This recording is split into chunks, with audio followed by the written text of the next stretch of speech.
예, 계속해서 용도구역이라는 주제에 이제 공부를 하시게 될 거예요. 근데 용도구역이라는 개념은요, 뉘앙스가 하나 필요해요.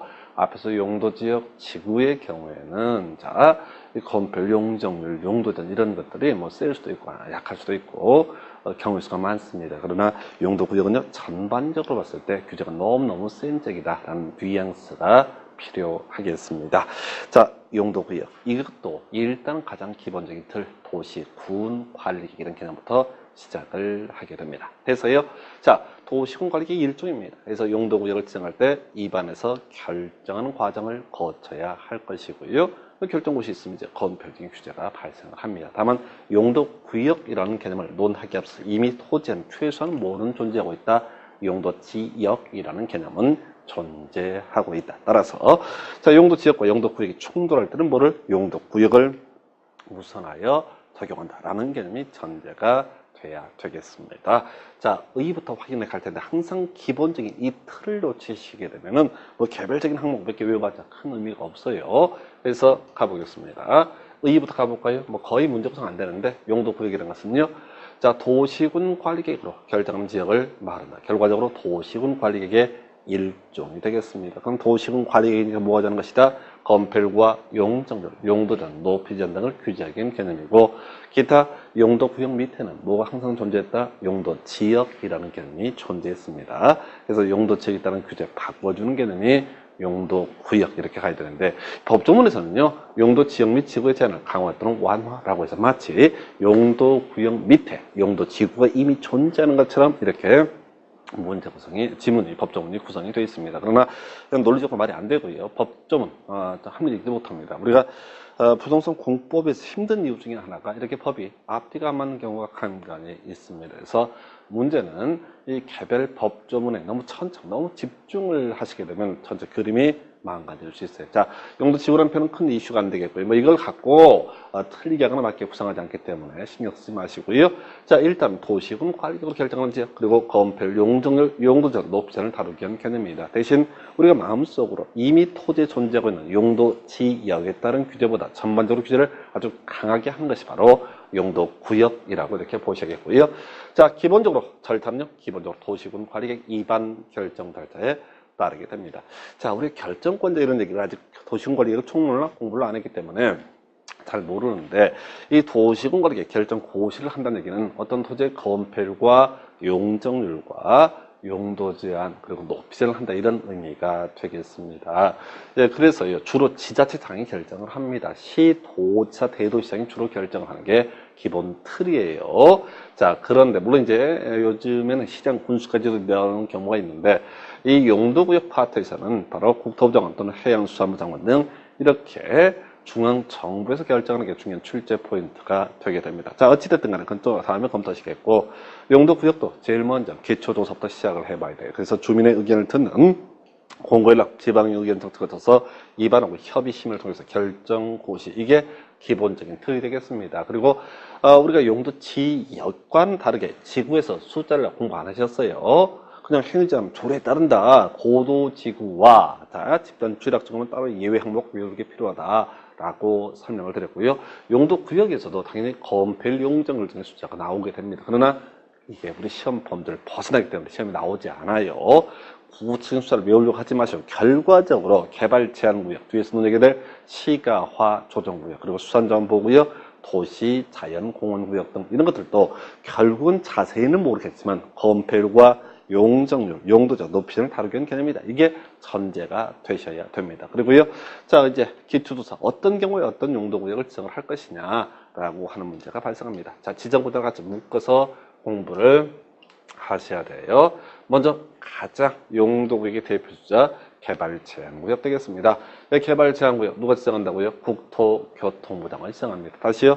우리가 용도지역이든 지구든 우리 법조문과는 별개의 문제로 주로 누가 결정한다? 시, 도지사 혹은 대도시시장이 결정하는 게 기본적인 틀이 되겠습니다. 그런데 이 개발제한구역은요. 용도구역이고 용도구역은 아까 도시군 관리계로 말씀을 드렸습니다. 도시군 관리계 주로 시, 도지사, 대도시장 즉 지자체장이 결정을 해야 되는데 특이하게 또 이 그린벨트 개발제한구역 국토부 장관이 결정을 하게 됩니다. 뉘앙스부터 설명을 드릴게요.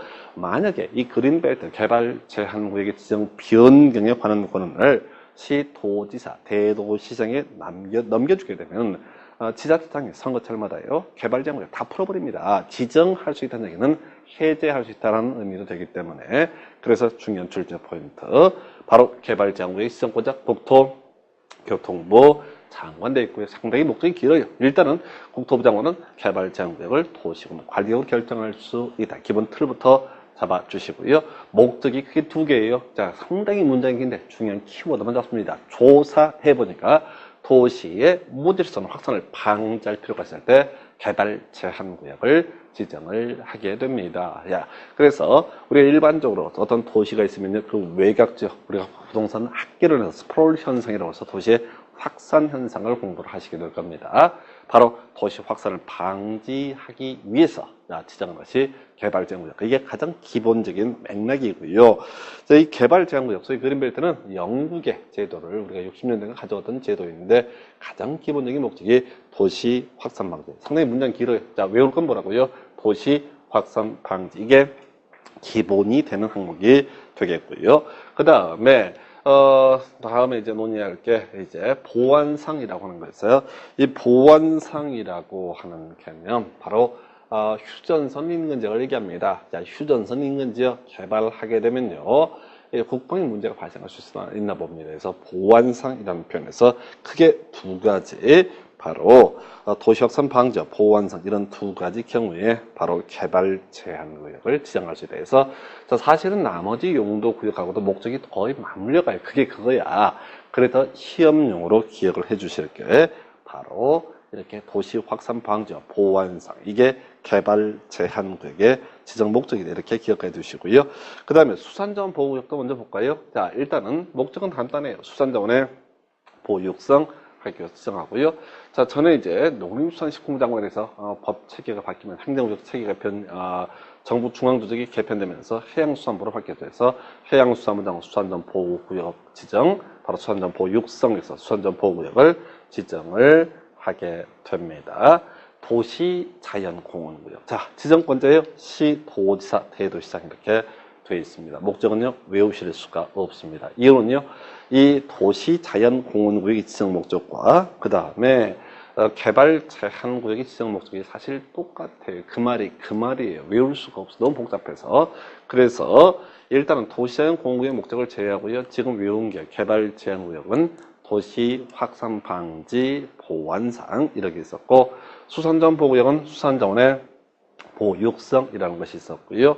도시 자연공원구역이라는 것은 아직은 모르겠다. 그리고 남아있는 중요한 용도구역이 바로 시가화 조정구역 되겠습니다. 자, 일단 기본 전제가 시가화 조정구역이든 수산자원 보호구역이든 기본적으로는 똑같다. 이걸 꼭 미리 전제가 되셔야 돼서 먼저 지정권자 이게 작년하고 올해 법이 바뀐 부분 중에 하나가 되겠습니다. 다시 큰 틀을 그려볼까요? 도시군 관리계획은 즉 용도지역, 지구구역 등은 또 기반시설 지구단계획도 마찬가지입니다. 따로 얘기 없으면 기본적으로 누가 결정한다? 시도지사, 대도시장이 결정을 하게 되는데 아까 개발 제한구역은 국토교통부 장관, 그 다음에 수산자원보호구역은 해양수산부 장관, 그리고 도시자연공원구역은 시도지사, 대도시장, 그리고 시가와 조정구역에서 이번에 거의 바뀌었어요. 그래서 일단 목적부터 따져볼까요? 어떤 경우에 시가화 조정구역을 정할 것인가? 도시가 주변지역에 무질서한 시가화 방지라고 되어 있습니다. 그래서 아까 우리 개발 제한구역의 지정 목적을요, 도시 확산 방지라고 이렇게 설명을 드렸습니다. 그럼 시가화 조정구역의 지정 목적은요, 시가화 방지 이렇게 얘기를 하게 됩니다. 사실 도시 확산 방지와 시가화 방지라고 하는 것은 사실 그 말이죠. 그래서 더 외워두셔야 돼요. 지난번 시험에서 이런 것도 있었죠. 보완상 도시의 개발을 제한할 필요가 있을 때 시가화 조정구역 지정할 수 있다. 틀리게. 즉 개발 제한구역의 지정 목적과 바로 시가화 조정구역의 지정 목적을 비교해서 출제했던 바가 있습니다. 그래서 자, 일단 시가화 방지라고 되어 있고요. 지정권자가 전에는 이 파트가 다 국토교통부장 이렇게 되어 있었는데 법이 바뀌었죠. 그래서 기본적으로 시가화 조정구역은요, 시도지사 등이 지정을 하게 돼 있습니다. 원래 법칙상 도지역이 대도시장으로 들어가야 되는데 지금 현행법에서는 대도시장 빠져 있어요. 뭐 그걸 갖고 시험 구성은 안 하니까 일단은 자, 시가화 조정구역은 시도지사가 지정을 하게 된다. 이렇게 가셔야 되겠고요. 자, 이때 시가화 유보기간이라는 개념이 있어요. 자, 이 다른 도시군 관리계획과 다르게 자, 시가화 조정구역은 그 지정을 함에 있어서 끝날 날짜를 미리 정해놓고 있습니다. 이걸 이름하여 시가화 유보기간이라고 해서 자, 구체적인 기간은요 5년 이상 20년을 보면서 지정권자가 정하는 기간이 되겠습니다. 그래서 저는 이제 국토부 장관이 정하는 기간이 또 있었는데 이게 우리 현행 시행법 바뀌고 법이 이제 2014년도 1월 우리 시험 범주결이 안에 들어서 개정법을 갖고 공부하는데 시행령이 아직은 안 나온 상태입니다. 뭐 1월 중순 넘어봐야지 구체적인 안이 나올 텐데 뭐 일단 기본적으로 변화가 없을 것으로 보이는 게 시가화 유보 기간은요 5년 이상 20년을 범주에서 정하는 기간이 되겠고요. 자, 그래서 시도지사가 시가화 조정구역을 지정을 하게 됩니다. 예, 그럼 어떻게 된다고요? 자, 요때는 지정할 때 끝날 날짜가 정해져 있고 5년이 될지 10년이 될지 20년이 될지는 알지 못합니다. 바로 지정하는 시도지사가 그 기간을 정하게 될 것이고요.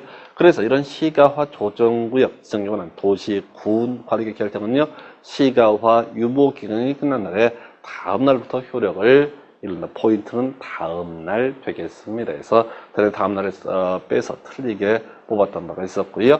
자, 이게 이제 실효가 된 기타, 실효가 됐다는 사실을 외부에 공표하는 것을 실효, 고시라고 이렇게 얘기를 합니다. 그래서 일단은 목적하고요. 바로 시가화 유보 기간과 실효의 개념을 설명을 드렸습니다. 자, 한편 아마 시험용으로 중요한 포인트가 게 국토부 장관이 정하는 케이스.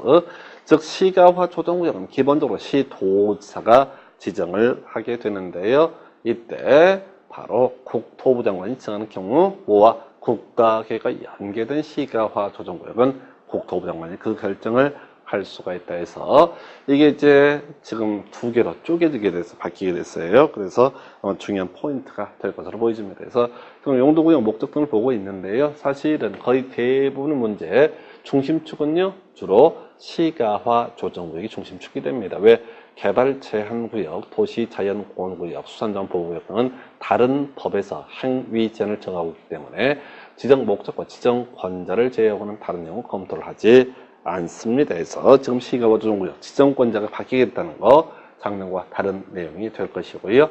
자, 한편 행위 제한 검토해 볼까요? 자, 미리 용 보기에 앞서서 미리 기억을 하셔야 돼요. 용도 지역이 지정되면 뭐가 나온다?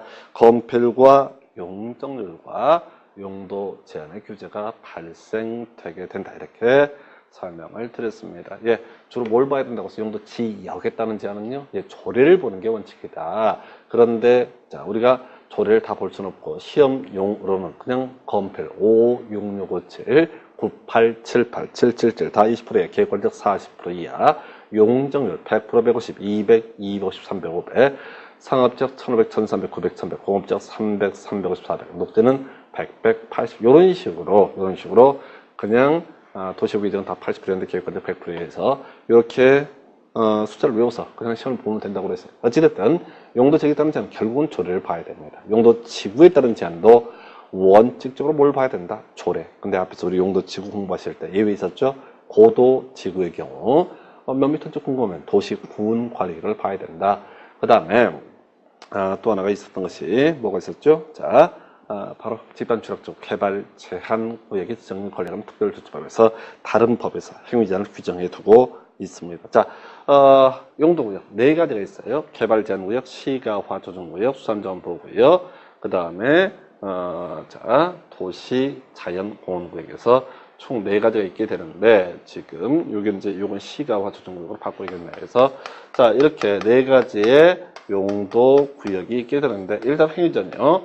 개발 제한 구역, 개발 제한 구역의 지정 및 관리관 특별조치법 다른 법에서 행위 제한을 규정해 두고 있습니다. 그 다음에 시가화 조정 구역이라는 것은 이 법에서 나중에 검토하게 되고요. 수산자원 보호구역은요, 약간의 전제 요건이 있긴 하지만 수산자원 관리법에서 행위 제한을 정하고 있습니다. 도시 자연공원구역은요, 도시공업 및 녹지 등에 관한 법률에서 자, 요 세 개는 포인트가 되지 않아요. 다른 법이기 때문에. 그러면 시가화 조정구역 상류제한. 자, 복잡하게 되어 있는데 두 가지만 기억하시면 돼요. 기본적으로 토시, 군 계획사업이라는 개념과 허가대상 개발행 두 개를 단순화시켜야 돼요. 일단은 법조문을 분석하면요. 시가화 조정구역에 관해서 도시공계획사업 대통령